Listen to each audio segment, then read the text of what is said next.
angkatan 101036. Di sini saya akan mempresentasikan materi mengenai tentang dasar pendidikan Islam untuk memenuhi tugas ujian akhir semester mata kuliah filsafat pendidikan Islam. Selanjutnya, langsung saja kita bahas materinya. Langsung saja, pertama, dasar pendidikan Islam.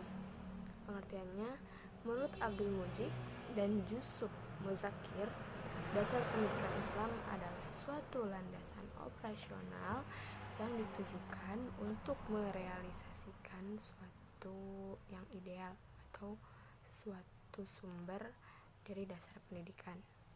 Namun, pendapat kedua tokoh ini disanggah oleh Abu Dinata. Beliau berpendapat bahwasanya dasar pendidikan Islam itu bukanlah suatu landasan operasional, akan tetapi lebih merupakan landasan konseptual. Alasannya karena apa disebut konseptual? Karena dasar pendidikan itu tidak secara langsung memberikan dasarnya pada pelaksanaan pendidikan, akan tetapi memberikan dasar bagi penyusunan konsep pendidikan. Itulah alasannya disebut landasan konseptual oleh Abu Dinata. Pendidikan Islam adalah pendidikan yang berbasis agama, yakni agama Islam.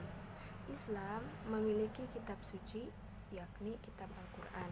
Selain Al-Quran, yang menjadi pedoman dalam hidup beragama adalah sunnah Nabi Muhammad SAW. Maka dengan itu, pendidikan Islam seharusnya pendidikan yang berdasarkan kepada Al-Quran dan sunnah Nabi. Selanjutnya dapat dikembangkan dengan berijtihad, al-maslahah al-mursalah, istihsan, qiyas, dan lain sebagainya.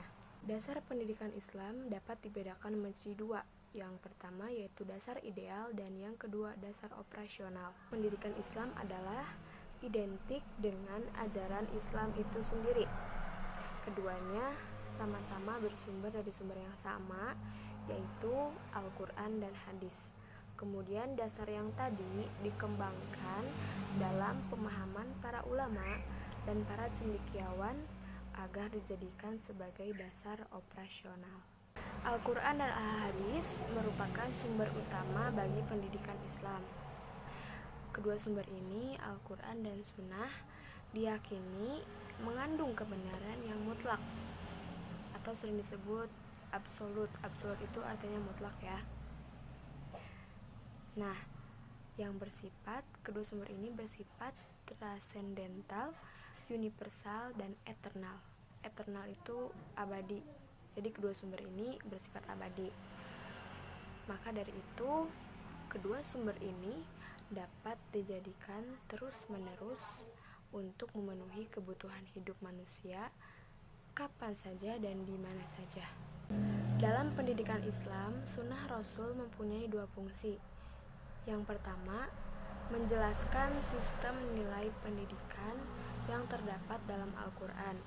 Dan fungsi yang kedua, yaitu menjelaskan hal-hal yang tidak terdapat di dalamnya, tidak terdapat dalam Al-Quran. Dari sisi lain juga, dari berbagai literatur yang ada, dasar-dasar pendidikan Islam dan dapat diletakkan dasar-dasar ajaran Islam dan seluruh perangkat kebudayaannya, yaitu satu, Al-Quran dan As-Sunnah. Karena kedua sumber ini mempunyai prinsip yang sangat penting bagi pendidikan, yang pastinya pendidikan Islam, yaitu penghormatan kepada akal dan kewajiban untuk menuntut ilmu. Yang kedua, nilai-nilai sosial kemasyarakatan yang tentunya tidak bertentangan dengan ajaran Islam, yang menjunjung prinsip mendatangkan kemanfaatan dan menjauhkan kemadharatan bagi seluruh umat manusia. Yang ketiga, warisan pemikiran Islam, yang mana ini merupakan refleksi terhadap ajaran-ajaran pokok Islam. Ketiga dasar inilah yang kemudian dikembangkan oleh para pemikir pendidikan Islam untuk melahirkan para peserta didik yang tangguh imannya, luas wawasan keilmuannya, dan kemuliaan akhlaknya. Dengan memiliki iman, ilmu, dan akhlak, maka peserta didik akan siap untuk menjalani kehidupan dunia dan akhirat. Maka dari itu, kuatkan imanmu, perteguh imanmu, tuntutlah ilmu dan kejar cita-citamu, juga perbaiki akhlakmu, insya Allah surga akan menantimu. Mungkin cukup sekian yang dapat saya sampaikan, kurang lebihnya mohon dimaafkan. Saya Purwanti pamit undur diri. Wassalamualaikum warahmatullahi wabarakatuh. Terima kasih.